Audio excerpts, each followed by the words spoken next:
Statistics plays a significant role across the physical and social sciences, and it's arguably the most salient point of intersection between diverse disciplines. Statistics is the common language of science. Scientists use statistics to convert data into useful information. This is exactly what you will do in this course. Through your own original research, you will convert existing data into useful information. You'll use data to tell a story that's of interest to you and of value to others. Statistics is therefore a process where we are collecting data, summarizing data, and interpreting data. The process of statistics starts when we identify what group we want to study or learn something about. We call this group the population. The word population, and throughout its entire course, is not just used to refer to people. It is used in a more broad statistical sense, where population refers to an entire group you want to focus upon. This can be an entire group of people, or animals, or insects, or inanimate objects like apartment buildings or craters on Mars. For example, we might be interested in the opinions of the population of U.S. adults about the death penalty, how the population of mice react to a certain chemical, the average price of the population of all one-bedroom apartments in a certain city. Population, then, is the entire group that's the target of our interest. In most cases, the population is so large that as much as we want to, there's absolutely no way that we can study all of it. A more practical approach would be to examine and collect data only from a subgroup of the population, which we call a sample. We call this first step, which involves choosing a sample and collecting data from it, producing data. Since, for practical reasons, we need to compromise and examine only a subgroup of the population rather than the whole population, we should make an effort to choose a sample in such a way that it will represent the population as well. James Thompson has been studying pollination success of an obscure flower that blooms at high altitudes, the glacier lily. We're looking at a high-altitude species, and as people interested in global change and climates have realized, this is where we might first see things like species doing poorly because the situations have changed. And in fact, there's a lot of focus on high elevation research in the general context of climate change. There are millions of these flowers across the Rockies, and Professor Thompson cannot study them all. He has to choose a sample. If I'm to say anything accurate, those data have to really reflect what's happening out here. So for instance, when I look at a sample of flowers, I have to be thinking all the time about whether I'm selecting a set of flowers that's adequately representative of the whole of what I want to talk about. This is true whether we're studying flowers, craters on Mars, or the opinions of U.S. adults regarding the death penalty. Our sample would not represent U.S. adults if we only asked Republicans or only asked Democrats. Such a sample would not represent the population. Datasets can be very different depending on what is being studied. This data can take the form of answers to survey questions, tables of numbers, such as crater details, or in the case of glacier lilies, observations collected over many years. Essentially, I've asked a very simple question: what causes a flower to be a success? Does it get pollinated? Does it set a fruit? Does it make seeds? How many seeds does it make? To make sense of this data, it needs to be summarized in a meaningful way. This is called exploratory data analysis. Exploratory data analysis often reveals new ways to think about the data. As frequently happens in science, the more carefully I looked, the more things I saw to interest me. Exploratory data analysis helps scientists refine their questions and sometimes even reveal entirely new questions. If climates are changing, relationships between plants and pollinators and other mutually beneficial relationships, those may be disrupted. Scientists studying climate change have often wondered what effect a warming climate will have on the relationship between plants and animals. Is it possible that small changes in climate could have a big impact on these relationships? Exploratory data analysis suggested that is a question Professor Thompson might be able to answer using 30 years of data. This leads up to the final step, inference. What can we infer about the population as a whole from the data in our sample? Remember, after exploratory data analysis, we're able to ask specific questions of our data. Inference is where we come full circle with the hope of revealing new knowledge about the population. So what can Professor Thompson infer about glacier lilies? What his data reveal is that glacier lilies and the bees that pollinate them are becoming separated in time. As the climate warms, lilies bloom sooner, before the bees arrive.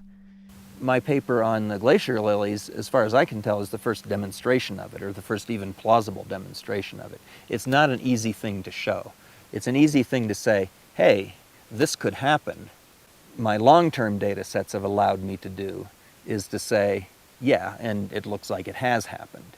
James Thompson was able to explore his data to show how climate change causes plants and animals to become disconnected in time. You too will be looking at large data sets and asking new questions of interest to you. You won't be creating new data, but you will create new knowledge through exploratory data analysis and inferential data analysis. Statistics education is most often conducted within a discipline-specific context or as generic mathematical training. Our goal is instead to create meaningful dialogue across disciplines. Ultimately, this experience will help you on your way to engaging in interdisciplinary scholarship at the highest levels. But what do we really mean by data? Put simply, data are pieces of information about individuals organized into variables. By individual, we mean a unit of observation. An observation, or unit of observation, refers to a particular person or a particular object, any particular unit of observation within your study sample. By a variable, we mean a particular characteristic of the unit of observation. At the person level, we might collect data on height, weight, gender, race, etc.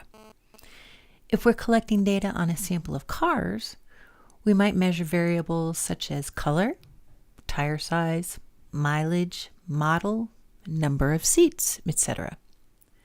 If our sample includes cities, we might measure variables such as population size, tax revenue, energy consumption, number of hospitals, and so on. A data set is literally a set of data that's made up of individual observations and variables. Data sets are typically displayed in tables, in which rows represent individuals or units of observation, and columns represent variables. Here is a data set that shows medical records from a survey. In this example, the units of observation are patients, and the variables are gender, age, height, weight, smoking, and race. Each row then gives us all the information about a particular observation, in this case a patient, and each column gives us information about a particular characteristic of all the patients. Variables can also be classified into one of two types, quantitative or categorical. Quantitative variables take numerical values and represent some kind of measurement. Categorical variables, on the other hand, take category or label values and place an observation or individual into one of several groups. In this example, there are several variables of each type. Age, weight, and height are quantitative variables. Race, gender, and smoking are categorical variables. Notice that the values of the categorical variable smoking have been coded as 0 or 1. It's quite common to code the values of a categorical variable as numbers, but you should always remember that these are only codes, often referred to as dummy codes because they have no arithmetic meaning. That is, it doesn't make sense to add them, subtract them, multiply or divide them, or even compare the magnitude of these values. Finally, a unique identifier is a variable that is meant to distinctively define each of the units of observation of your dataset. Examples might include serial numbers for data on a particular product, social security numbers for data on an individual person, or maybe random numbers generated for any type of observation. To help us organize our data, every dataset should have a variable that uniquely identifies the observations. This variable is particularly useful if you ever need to merge information across different datasets. In our example, the patient number 1 through 75 is the unique identifier. Relying on data sets, statistics pulls all of the behavioral, physical, and social sciences together. It's arguably the one language that we all have in common. While you may think that data is very, very different from discipline to discipline, it really isn't. What you measure is different, and your research question is obviously dramatically different. Whom you observe and whom you collect data from, or what you collect data from, can be very different. But once you have the data, approaches to analyzing it statistically are often quite similar across many different disciplines. Since we will not actually be producing data in this course, your first step will be to choose a data set that offers the opportunity to conduct research on a topic of interest to you. A few of the data sets that are available include the National Longitudinal Study of Adolescent Health, commonly known as AdHealth. This is a nationally representative school-based survey. Wave 1 of the survey included adolescents in grades 7 through 12 in the United States. AdHealth includes survey data on social, economic, psychological, and physical well-being of adolescents. Next is the Mars Crater Study. As you may know, the planet Mars has terrain that is heavily cratered. These craters were created about 4 billion years ago during a period of heavy bombardment from asteroids, protoplanets, and comets. Made available by researchers at the University of Colorado Boulder, this data set includes characteristics of more than 350,000 of these Mars craters. Also available is a portion of the Wave 1 National Epidemiologic Study of Alcohol and Related Conditions, commonly known as NESARC. This is a representative sample of the U.S. adult population age 18 and older, and it includes data on mental health and substance use disorders that are experienced by adults. Another data set is the Gapminder data set, which is made available by gapminder.org. It includes numerous measures from 195 countries. The data have been collected from various sources, including the World Health Organization, the International Agency for Research on Cancer, the United Nations, and the World Bank. In order to help you learn more about these data sets and which one you are most interested in, you'll be reviewing the available codebooks from these data sets. Sometimes called data dictionaries, codebooks commonly offer complete information regarding a data set. That is, general topics addressed, questions and/or measurements used to record each of the variables, and in some cases, the frequency of responses or values of each of the variables. Reviewing a codebook is always the first step in research based on existing data. First of all, codebooks can be used to generate research questions. Second of all, data is often useless and completely uninterpretable without them. The codebook describes how the data are arranged in the computer file, what the various numbers and letters mean, and any special instructions on how to use the data properly. Like any other book, some codebooks are better than others. In the AdHealth codebook, each variable has a description of what is measured. In this case, it's the question of what grade you're in. A codebook will also include the various measurement or response options. For this variable, possible response options include 7th through 12th grade, refusal to answer the question, a legitimate skip for those not in school, don't know, and the school does not have the grade levels or the question is not applicable. Aside from including a listing or description of the response options for the variable, the codebook will also include corresponding values that can be found in the dataset. As we saw previously with the medical records dataset example, datasets typically include numbers rather than words. So for categorical variables, such as grade level, each of the response options has a corresponding numeric value, and it's that numeric value that can be found in the dataset. You can see that 7th through 12th graders are logically coded as the number 7 through 12. 96 indicates that the adolescent refused to answer. 97 indicates a legitimate skip for the adolescents who are not currently in school. 98 indicates don't know, and 99 is recorded in a case where the school does not have grade levels. These numeric values are known as dummy codes, as they are included in the dataset, but they carry no direct numeric meaning. Here's an excerpt from the Mars Crater Codebook. It includes a description of the variables for the crater's name, latitude, longitude, and diameter. Also the depth of the crater's rim, as well as the variable's name in the dataset. Because most of these are quantitative variables, rather than listing a response option, the codebook includes a description of how the variable is measured. For example, latitude is measured in decimal degrees north, longitude is measured in decimal degrees east, and both diameter and depth are measured in kilometers.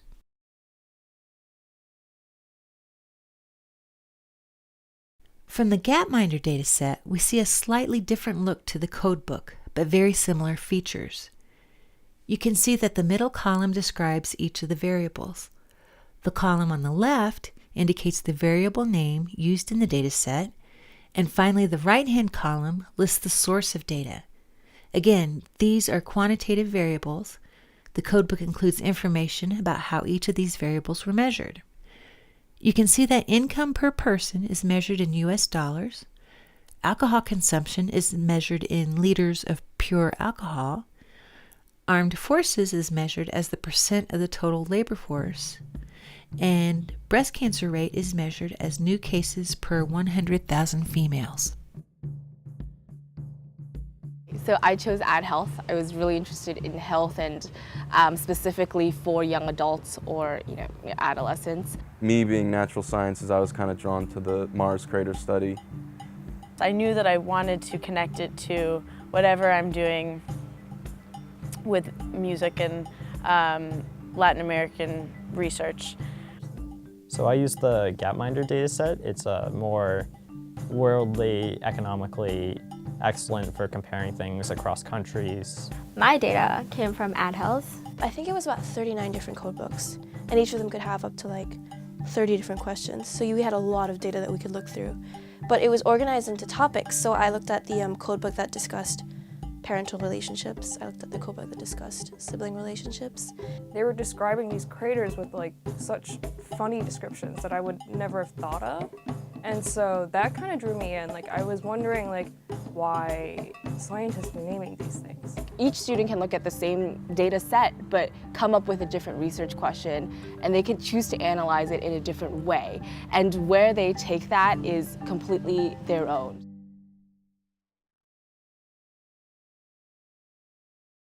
Now you have a general feel for datasets, variable types, and codebooks. The next step is to select one of the datasets: Ad Health, Mars Craters, NESARC, Gapminder, or another one that you've chosen out of the datasets that have been made available to you for the course. Select a dataset that includes variables in an area that interests you. Once you have selected a dataset, identify a specific topic of interest and print those pages of the codebook that include the variable or variables that measure your selected topic. Note that many codebooks, including those of NESARC and Ad Health, are too large to print. So it is very important to create your own personal codebook with only those pages that include the variables that you would like to examine. Our example comes from the NISARC dataset, and our chosen topic is nicotine dependence. There are several variables related to nicotine dependence, and we can see two here: lifetime nicotine dependence and nicotine dependence in the past 12 months. A value of 0 for each of these variables indicates no nicotine dependence, and a value of 1 indicates the presence of nicotine dependence. The name of these variables are tab12mdx and tablifedx. We'll use these variable names when we begin to work with the data. We're not suggesting that this topic is more or less interesting or more or less important than any other. What's important is that you pick a topic that is of interest to you. We've chosen to look at nicotine dependence. Once you have a topic and have printed the codebook pages that measure that topic, it's time to build a research question. One of the simplest research questions that can be asked is whether two topics are associated with one another. For example, is medical treatment seeking associated with income? Is crater depth associated with crater diameter? Is water fluorination associated with number of cavities during dentist visits? These data sets are vast, so there are many potential associations to explore. Let's look at our chosen example, nicotine dependence. First, I need to determine what it is about nicotine dependence that interests me. It strikes me that friends and acquaintances that I've known throughout the years that became hooked on cigarettes did so across very different periods of time. Some seem to be dependent on smoking heavily soon after their first experience with a cigarette, and others after many years of generally irregular smoking behavior. We decide that we are most interested in exploring the association between smoking behavior and nicotine dependence. We believe that they are positively associated. That is to say, the more an individual smokes, the more likely they are to be nicotine dependent. We're also wondering how much a person needs to smoke in order to be nicotine dependent. We continue to read through the NISARC codebook and find that smoking behavior has also been measured in this sample. So next, I take a step similar to one that I just took when choosing nicotine dependence. That is, I identify the variables that measure this second topic, smoking behavior, in my data set. The variables I choose include cigarette smoking status, usual frequency, and usual quantity. During your second review of the codebook for the dataset that you have selected, you should also identify a second topic that you'd like to explore in terms of its association with your original topic. And again, print those pages of the codebook that include the variable or variables that measure this second selected topic. The research question finding was kind of hard for me, but I found it, and it was a lot of trial and error and a lot of searching for all these different code books. I chose to do a project to look at the association between adolescent self-esteem and the level of parental involvement, and to see if there is a correlation there. So for my project, I looked specifically at intermediate craters, layered ejecta morphology, which is basically like if you were to stomp on a pedal or like step on a pedal, like you would create a splash that would just like come out like this. And then so that is what we call like an ejecta. So the question that I got invested in was the relationship between parenting or parental styles and further adult relationships. I looked at binge drinking young adults and treatment-seeking patterns based on arrests. Some questions almost have never been really asked, or at least not in a statistical manner. We're encouraged to do original research, so actually we're not even supposed to do what other people have done. We're supposed to look at information that we're interested in, find out, where research has stopped, and ask the next question.